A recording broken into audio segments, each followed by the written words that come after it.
दोस्तों सबसे बड़ी वजह इस्लामोफोबिया बढ़ने की जो थी ना, He said, "Religion, we don't want that here."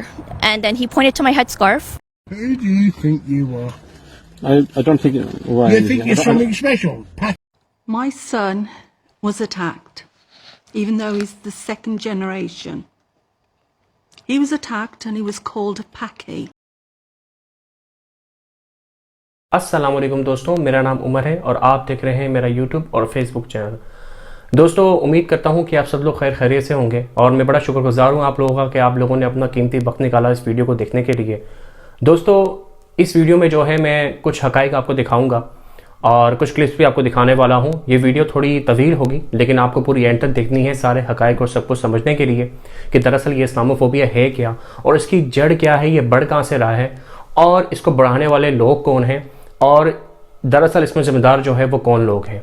तो इसके बारे में बात करेंगे और साथ साथ में जो इतनी बड़ी ट्रेजेडी हुई है कनाडा में, जो एक पाकिस्तानी फैमिली को बेदर्दी से कुचल दिया गया एक ट्रक के नीचे, उसके बारे में भी दोस्तों बात करेंगे और प्रॉपर आपको हकाइक दिखाएंगे इस वीडियो में। बस आपको वीडियो पूरी एंड तक देखनी है और अगर पसंद आए तो इस वीडियो को ज़्यादा से ज़्यादा शेयर करना और लाइक भी करना और बाकी कमेंट सेक्शन में अपनी राय का इज़हार ज़रूर करना वीडियो को देखने के बाद। दोस्तों कनाडा के प्रोविंस ओंटारियो और लंदन शहर एक वहाँ पर भी है और एक यूके में भी है।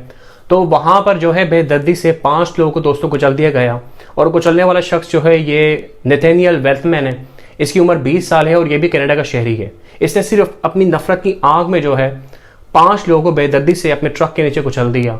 और जो ये फैमिली थी ये हंसता खेलता घराना जिनका ताल्लुक जो है पाकिस्तान से है, लाहौर सिटी से। और इनमें जो ये साहब हैं जिनकी जो तफसीलात आई हैं, सलमान अफजल, इनकी उम्र 46 साल थी और ये फिजियोथेरापिस्ट हैं। और मदीहा सलमान ये 44 साल की थी और ये पीएचडी कर रही थी वहाँ पर यूनिवर्सिटी से अभी। और इनकी बेटी थी साथ में यमुना जिनकी उम्र जस्ट 15 साल थी, वो 9 ग्रेड में थी। और उसके बाद इनकी वालिदा थी जिनकी उम्र जो है वो 74 साल थी। तो ये 4 लोग तो कह रहे हैं कि मौके पे अल्लाह को प्यारे हो गए थे। जो 5वें जो है फेज़ नामी जो इनके बेटे थे ये शदीद ज़ख्मी हो गए वहाँ पर इस हमले के अंदर और ये अभी हॉस्पिटल के अंदर हैं। लेकिन आप सोचें क्या गुजरेगी जब वो अपनी आंखें खोलेगा। तो दोस्तों आप लोग खुद ही इमेजिन कर सकते हैं कि एक 9 साला बच्चे पे क्या गुजरेगी जब वो आंखें खोल के देखेगा कि उसके ना तो इस तरफ माँ है, ना इस तरफ बाप है और ना उसकी बहन है। तो क्या गुजरेगी उस पर ज़रा इमेजिन करके देखें आप। ये कितनी दर्दनाक और कितनी बड़ी ट्रेजेडी है। और इसके साथ साथ कैनेडियन प्राइम मिनिस्टर ने कहा है कि ये एक बहुत बड़ा ये होलनाक वाक़या पेश आया है, इंतहाई अफसोसनाक वाक़या है। उन्होंने कहा है कि इस्लामोफोबिया की कनाडा में कोई जगह नहीं है और उन्होंने भरपूर सख्त अल्फाजों में इसकी जो है मजम्मत की है। और दोस्तों इस टाइम पे ये पूरी दुनिया के लिए एक किस्म की अलार्मिंग सिचुएशन है कि अभी आप लोग जाग जाओ और ठोस इक़दाम उठा लो, वरना कल को जो है इससे भी बड़े जो है वो वाक़यात पेश आ सकते हैं। ये दोस्तों फोबिया है क्या? फोबिया दरअसल में एक मतलब साइकोलॉजिस्ट एक वे में इसको देखे तो किसी भी चीज़ से मतलब डरना इंसान का, जैसे कि अंधेरे से डरना और पानी से डरना होता है। कुछ लोग पानी से डरते हैं, कुछ लोग एयरप्लेन से डरते हैं, कुछ लोग ऊंचाई से डरते हैं, कुछ लोग ऊंचाई पे जाते ही नहीं, उनको डर लग रहा होता है और एक डर सा बैठा होता है। ये एक फोबिया कहलाता है, ठीक है ना। मतलब पानी से ये एक बीमारी किस्म की होती है जो इंसान में कुछ लोगों में बचपन से होती है, कुछ लोगों में बाद में किसी हादसा की वजह से आ जाती है। लेकिन ये जो माइंड से बनाया जा रहा है इस्लामोफोबिया, ये प्रॉपर प्लानिंग के तहत बनाया जा रहा है। और इस शख्स ने जो है वो जिस तरह इन लोगों को जो है अपनी ट्रक के नीचे कुचला है, उनको हिट किया है, ये प्रॉपर प्लानिंग के साथ उसने किया है। ये नहीं कि बस वो बैठा हुआ था उसके दिमाग में आया उसने मार दिया, नहीं, उसके दिमाग में ऑलरेडी ये चीज़ें चल रही थी। उसके दिमाग में उसके जहन के अंदर और ऑलरेडी जो है पहले से ही इतनी नफरत भरी हुई थी कि वो इससे भी बढ़कर जो है ना वो चीज़ें कर सकता था।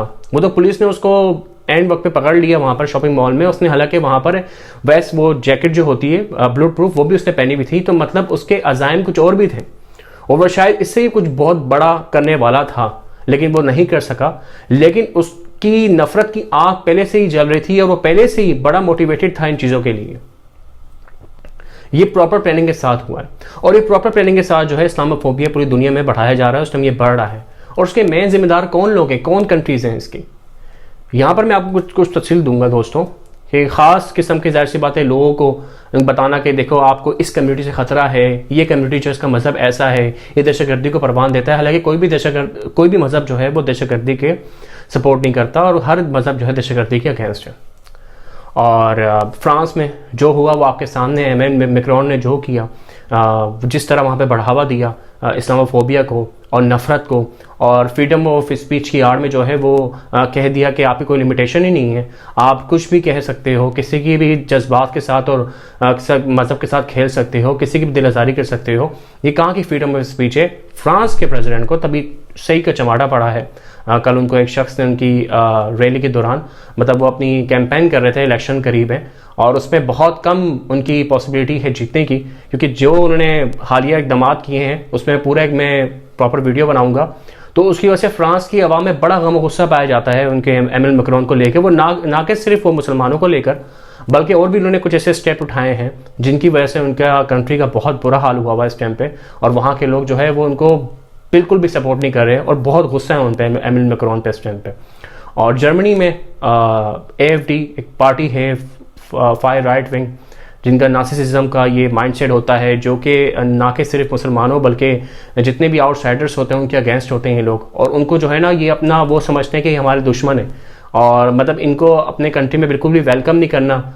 और हमारे मतलब ये नेशनलिस्ट टाइप के इनका माइंडसेट होता है कि बस अपने ही लोग हों और कोई दूसरा जो है आउटसाइडर बाहर से नहीं आए। और ये जो है ना दूसरों को जो है ना अपने लिए ख़तरा समझते हैं। इनकी इस तरह की जो है ना वो माइंडसेट होता है, और इस किस्म के जो है ना ये लोग ख्यालात लेके चलते हैं और फिर ये अटैक करते हैं दूसरी कम्युनिटीज़ के ऊपर। जर्मनी में रिसेंटली काफ़ी सारे अटैक्स हुए हैं तुर्किश लोगों पे, और साथ साथ में डेनमार्क में जिस तरह वो खाके हज़रत मोहम्मद सल्लल्लाहु अलैहि वसल्लम के ख़िलाफ़ बनाए गए, फिर वहाँ पे काफ़ी प्रोटेस्ट हुआ और डेनमार्क में चीज़ें हुई हैं। फिर नॉर्वे में कुरान पाक चढ़ाने की कोशिश की गई, और उसके साथ साथ अमेरिका में बहुत बड़ी तादाद ये इसकी बढ़ी इस्लामोफोबिया की, और वहाँ पर ज़्यादातर मुसलमान जो हैं वो इसके सबब जो है काफ़ी सारी चीज़ें फेस करते हैं।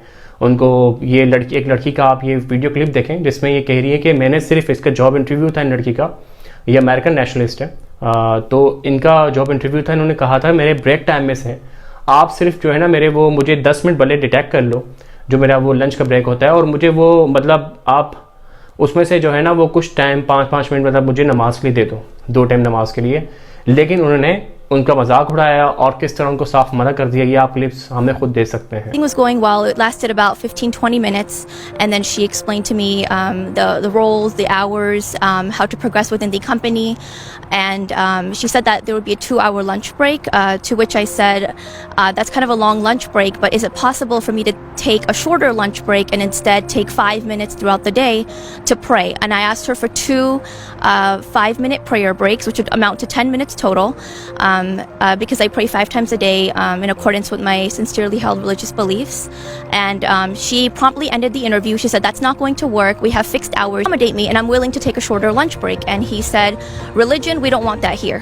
और इसकी इस्लामोफोबिया की दोस्तों आड़ में, नफ़रत की आग में कितने ही वाक़या जो है वो पेश आए रिसेंटली मुसलमानों के साथ, चाहे वो न्यूजीलैंड का क्राइस्टचर्च का वाक़या हो जहाँ पर 51 जो है मुसलमानों को बेइज्जती से कत्ल कर दिया गया था, मस्जिद के अंदर उनको शहीद कर दिया गया था। उसके बाद दोस्तों जर्मनी में वाक़यात हो रहे हैं, उसके बाद नॉर्वे में वाक़यात हुए, और फ्रांस में जो एमिल मैक्रोन ने जो किया वो एक बढ़ावा दिया। हालांकि उसमें जो है वो उनकी पॉपुलैरिटी, कहा जा रहा है कि उनकी पॉपुलैरिटी जो है वो 60% से डायरेक्ट जो है वो 20% पे आ गई है। इतनी पॉपुलैरिटी उनकी डाउन हो गई, घिर गई है कि अब वो इलेक्शन भी नहीं जीत सकते जो इनके अपकमिंग इलेक्शन है। तो क्यों? नफ़रत को बढ़ावा दिया। लेकिन आजकल जो है सोशल मीडिया का दौर है, और लोगों को पता लगता है हक़ाइक़ के बारे में कि दरअसल ये जो पॉलिटिशियंस की बात कह रहे हैं ऐसी बात नहीं है। और जो लोग पढ़े लिखे लोग हैं, जो बाशऊर लोग हैं, जिनके पास जो है वो समझ बूझ है, जो अवेयरनेस है जिनके पास, और जो मतलब चेक कर सकते हैं, चेकिंग बैलेंस कर सकते हैं। इंटरनेट पे आजकल हर कुछ मौजूद है दोस्तों, आप लोग चेक कर सकते हो कि क्या चीज़ सही है, क्या चीज़ गलत है। फैक्ट एंड फिगर आप सब कुछ देख सकते हो। इंटरनेट का दौर है आजकल, सोशल मीडिया का। तो जितने भी यहाँ पर यूरोपियन, जो मेरा अब तक एक्सपीरियंस रहा है 3-4 सालों में, कि जो पढ़े लिखे यूरोपियंस हैं यहाँ पर, जो मतलब बाशऊर लोग हैं, वो उनकी सोच ऐसी बिल्कुल भी नहीं है। वो लोग इसको बिल्कुल जो है ना वो रिजेक्ट करते हैं इस तरह के पॉलिटिशियंस को ना। इनको वो लोग जो हैं, जो पढ़े लिखे, जो बाशऊर जो यूरोपियंस हैं, वो इनको बिल्कुल सपोर्ट भी नहीं करते इनके प्रोपेगेंडे को।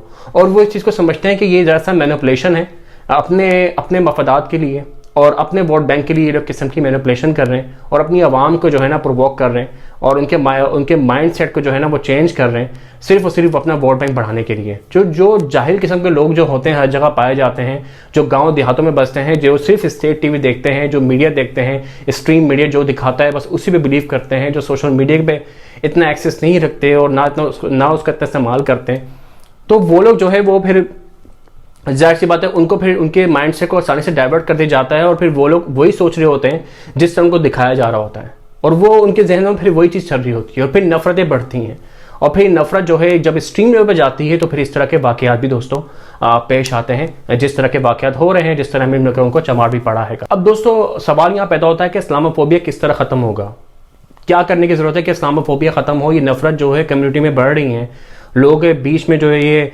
फासले बढ़े हैं, किस तरह से ख़त्म हो जाए और किस तरह जो है हम एज अ ह्यूमन बीइंग जो है आपस में प्यार मोहब्बत से रहना शुरू कर दें। तो इसकी मिसाल मैं आपको दूंगा, एक सबसे बड़ी चीज़ है एक अवेयरनेस, और ये इस तरह के पॉलिटिशियंस जो मैनिपुलेशन करते हैं और जो अपनी आवाम की साइकी के साथ खेलते हैं और जो कि जो है वो सोच समझ के एक मंसूबे के तहत चलते हैं, इन लोगों पे पाबंदी लगनी चाहिए दोस्तों। कि इन जब लोगों पे पाबंदी लग जाएगी ना, जो लोग अपने मफादात की खातिर और ये जो मेन स्ट्रीम कुछ मीडिया है जो इस तरह की चीज़ें दिखाता है, प्रोपेगेंडा दिखाता है और जो हॉलीवुड में फिल्में बनती हैं मुसलमानों के खिलाफ, अगर ये सब चीज़ें बंद होंगी, ये जो इमेज दिखाया जा रहा है गलत, अगर ये बंद होगा तो फिर इस्लामोफोबिया भी ख़त्म होगा। तो सबसे पहले ऐसे पॉलिटिशियंस को बैन करने की ज़रूरत है जो कि ये इस्लामोफोबिया और ये नफरत की आँख को हवा देते हैं और बढ़ावा देते हैं। मैं आपसे अपना पर्सनल एक्सपीरियंस शेयर करता हूँ। पोलैंड जो कंट्री है इसको बड़ा मतलब रेसिस्ट कंट्री कहा जाता है मुसलमानों के लिए, और मैं यहाँ पे 2 दफ़ा गया हूँ। तो रमज़ान का महीना था, आज से तकरीबन 2.5-3 साल पहले की बात कर रहा हूँ मैं आपसे। मैं जब वहाँ गया रमज़ान के महीने में दोस्तों के साथ घूमने के लिए, कराको में गया था मैं। कराको उनका 2nd लार्जेस्ट सिटी है और बहुत प्यारा शहर है, आप लोग ज़रूर जाना घूमने के लिए। तो मैंने जब वहाँ नमाज का टाइम हुआ तो मैंने मस्जिद को सर्च किया, तो वहाँ पर सिर्फ एक मस्जिद थी और वो भी उस टाइम बंद पड़ी हुई थी, मेरा रोज़ा भी था। तो उसके बाद फिर मैंने क्या किया कि मैंने वहीं पर एक मतलब करीब में पार्क था, तो मैं सोचा मैं यहीं नमाज़ पढ़ लेता हूँ। तो मैंने वहाँ पर बेंच पे बैठा, हालांकि आसपास लोग बैठे हुए थे, वहाँ के पॉलिश लोग थे, और मुझे थोड़ा वो भी था, हेजिटेशन थी। जाहिर सी बात है कि फ़र्स्ट टाइम मैं मतलब पार्क में बैठ के नमाज़ पढ़ रहा हूँ बेंच पे और साथ में आसपास लोग भी बैठे हुए हैं। लेकिन यकीन में जब मैंने नमाज़ वो पढ़ी ना, अपने कंप्लीट शुरू की और जब मैंने ख़त्म की तो कुछ भी नहीं, मतलब कोई मतलब नथिंग, लोगों ने ऐसा कुछ भी नहीं किया, मतलब जो मुझे खदशात थे ऐसा कुछ भी नहीं हुआ। और मतलब लोगों का जो रिस्पॉन्स था वो बहुत अच्छा था। तो ऐसा मैं हालांकि एक्सपेक्ट नहीं कर रहा था जो मैंने स्ट्रीम मीडिया में दिखाया जाता है। हालांकि वहाँ के जो पॉलिटिशियंस हैं पोलैंड के वो वेलकमिंग नहीं है मुसलमानों को लेकर, क्योंकि वो कहते हैं कि हम रेफ्यूजी दूसरी कंट्री से ले लेंगे, यूक्रेन से, दूसरी कंट्री से, लेकिन हम मुसलमानों को नहीं एक्सेप्ट करेंगे, ना उनको हम वेलकम करेंगे अपनी कंट्री में, क्योंकि उनके इस तरह के ख्यालात हैं कि वो दहशतगर्दी को जो है ना इस्लाम के साथ जोड़ते रहते हैं हर वक्त, जो कि हालांकि सच्चाई जिसमें बिल्कुल भी नहीं है, आप सब लोगों को पता है इस बारे में। तो हुआ यह है कि मेरा बड़ा अच्छा एक्सपीरियंस रहा पोलैंड के अंदर, मतलब मैंने नमाज़ पढ़ी और फिर मैं सेकंड टाइम भी वहाँ पर गया उनके वर्षा में जो उनका कैपिटल है। तो मेरा एक्सपीरियंस बड़ा ओवरऑल बड़ा अच्छा रहा वहाँ पर पोलैंड में। हालांकि वहाँ के पॉलिटिशियंस अच्छे नहीं हैं, लेकिन वहाँ की जो लोग हैं वो बड़े अच्छे हैं, नाइस हैं। तो इसका ये मैसेज मिलता है कि लोग अच्छे बड़े लोग दोस्तों हर जगह होते हैं, और जो ज़्यादातर यूरोपियन जो बाशऊर जो इनके लोग हैं, जो मतलब समझ बूझ रखते हैं, जो पढ़े लिखे हैं इनके, जिनको पता है कि सही क्या है गलत क्या है, तो वो लोग बड़ी रिस्पेक्ट करते हैं आपके अकीदे की, आपके मज़हब की, आपके बिलीफ की, आपके फैक्ट की। मैंने यहाँ पर भी जॉब्स की हैं, अभी भी कर रहा हूँ। तो यहाँ पर मैं एक रेस्टोरेंट में काम कर रहा था, इनका अपना हंगेरियन रेस्टोरेंट है। तो वहाँ पर जो मैनेजर्स थी वो लड़कियाँ हैं, और यहाँ पर यह है कि मैं इनके साथ काम कर रहा था। तो जब नमाज का टाइम होता था तो मुझे नमाज़ पढ़ने के लिए टाइम भी देते थे और मैं अपनी नमाज़ भी जाके पढ़ता था। तो बड़ा एहतराम करते थे लोग, देखते मैं नमाज़ पढ़ रहा हूँ तो उस टाइम पे इवन जो है ना वो बड़ा ही मतलब रिस्पेक्ट करते हैं। तो ये चीज़ मतलब एग्जिस्ट, ये अच्छी भी करती है, बुरी भी सब जगह करती है। मेरा खुद का 3-4 साल का एक्सपीरियंस है। मैं ये नहीं कहूँगा कि यहाँ पर मतलब कुछ लोग हर जगह बुरे होते हैं, और वो किस वजह से होते हैं, वो इन पॉलिटिशियंस की वजह से बुरे होते हैं। अगर इन पॉलिटिशियंस पे बैन लगा दी जाए, इन पे पाबंदी लगा दी जाए और इस किस्म की हेड स्पीच नहीं हो, तो फिर ये नफरत और ये फासले नहीं बढ़ेंगे कम्युनिटी के अंदर, और प्यार मोहब्बत से हर कोई रहेगा एक दूसरे के साथ। और ये जो रेसिज्म ये जड़ है इसकी, ये ख़त्म हो जाएगी और इस्लामोफोबिया बिल्कुल एग्जिस्ट नहीं करेगा। और एक ह्यूमैनिटी जो है ना उसके लिहाज से हर कोई सोचेगा कि एज अ ह्यूमन बीइंग सोचेगा, और हर किसी की हर कोई रिस्पेक्ट करेगा, हर बिलीफ की, हमें हर किसी की जो है फैक्ट की रिस्पेक्ट करनी चाहिए बेशक।